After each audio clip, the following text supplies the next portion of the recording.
Hi there, Joka here from A Pocket Full of Happiness, and in this video I'm going to show you some cards with the Christmas tree die set that's also new. I will also be using some older sets like this pierced Christmas background. I still have this in the shop. If you're interested, that's just kind of not embosses, but it cuts the pattern into the background or pieces. So this is how I created my trees. I used a double-sided adhesive panel that I glued the tree outline on top and then also the inside shapes in white, and then I fussy cut out the whole tree, and I created the little lights, or you can also use them as baubles. Same difference, they are circles.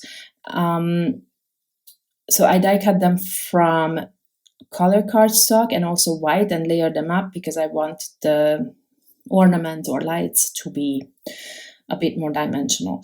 And here I die cut the inner pieces of the design from different greens, and in this case I added the dark green in the middle section, and as you go outwards to the left and right, there's gonna be lighter greens, but of course you could just use rainbow colors if that's what you want. Well, the idea of this whole design was that one can add a bunch of colors to this. You know, that's always important for me, but then in the end I ended up with green trees anyway.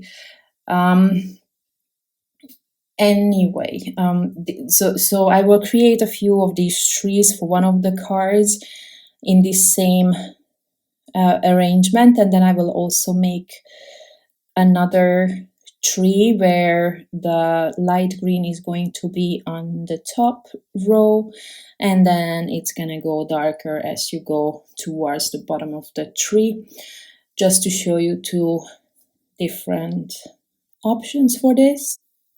I fill up the rest of the shapes.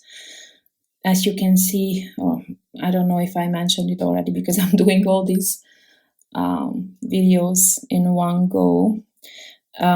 Here I added the cardstock, the color cardstock on top of the base layer, so it's a bit dimensional. And my plan here was that I create a little bit of not woods really, but just multiple trees, and because I knew that one of them was gonna have to be cut at the bottom, I didn't even bother die cutting that piece, the trunk, but for some reason I'm not able to line this up the way I remembered or I imagined.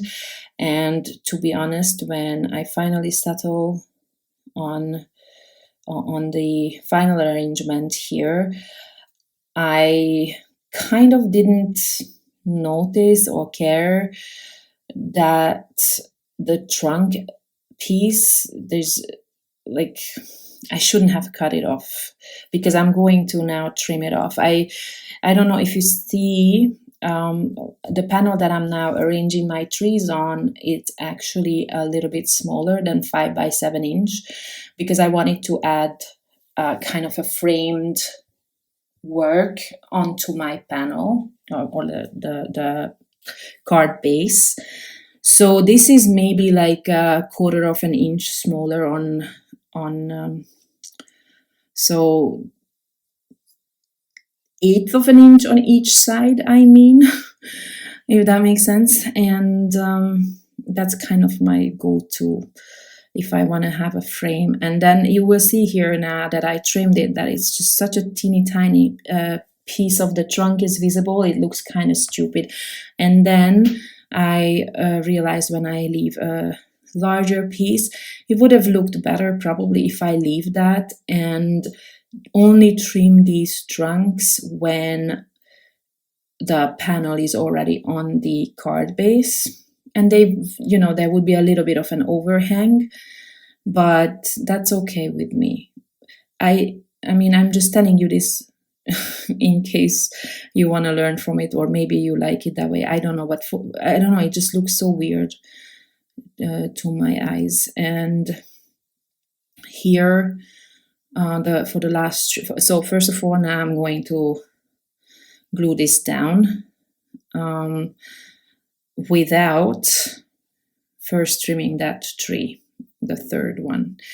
So that's when I kind of noticed that it would have been nicer if I had not trimmed down the other one either, you see. But I was actually thinking if I should add it back, but then there's a cut line that would have looked stupid, I think. But I also didn't want that this middle one has a little bit of an overhang, but not the one on the side, because that again looked weird. I know these are tiny things. I'm just trying to explain my decisions because sometimes people wonder about those things, why I decide what I decide. Sometimes, honestly, I don't think about things. I just go ahead in a certain way, and I cannot explain. Like, I cannot explain my color choices ever. I just grab whatever I feel like grabbing. And so that part I would change if I did this card again. And now I'm adding a bunch of these ornaments. I actually probably went overboard. Probably a lot less would have been enough. But you see that I have so many and I didn't want to waste all that. So I have plenty enough even for my last tree on my second card. So I'm just adding as many colors as I can. So once I figure out which color should go where, I will start gluing everything down, and I'm using liquid glue for this. So super simple project, and I even didn't bother with the background. To be fair, I would have preferred adding some kind of texture in the background, but my cover plate that I use on this second card, I don't think it looks good if it's on its side. So I don't know. I do have other backgrounds. I don't know why I didn't. For example, the stars and dots, that would have been good.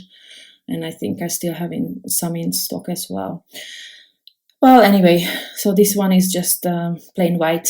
And the second card, I'm only using one tree. And as you can see, the green colors are a bit different, like I mentioned earlier.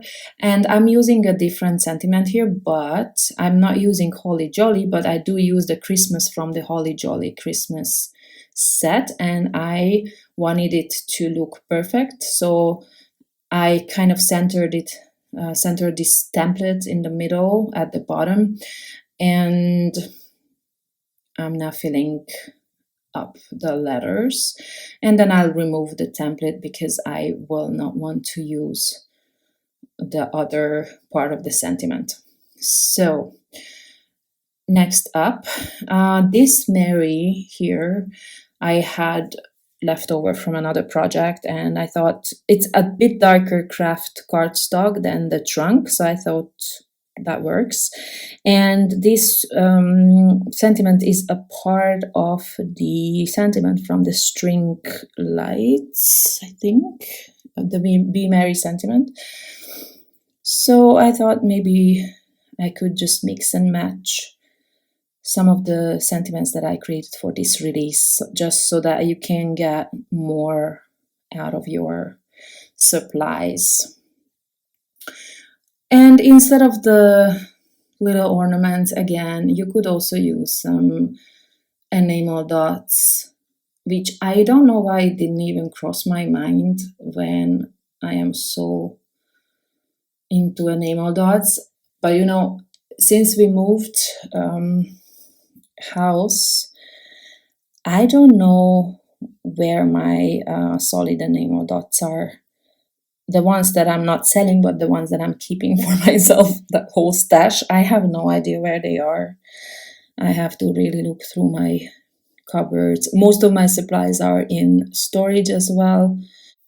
So I guess I just work with whatever I have on hand. And then to finish off this card, I'll add some white jelly roll details onto my ornaments. And then that's it. My 2 cards are ready. I hope I could give you some ideas, and I can't wait to see your project with this set. Thank you very much for watching, and I hope to see you next time. Bye bye.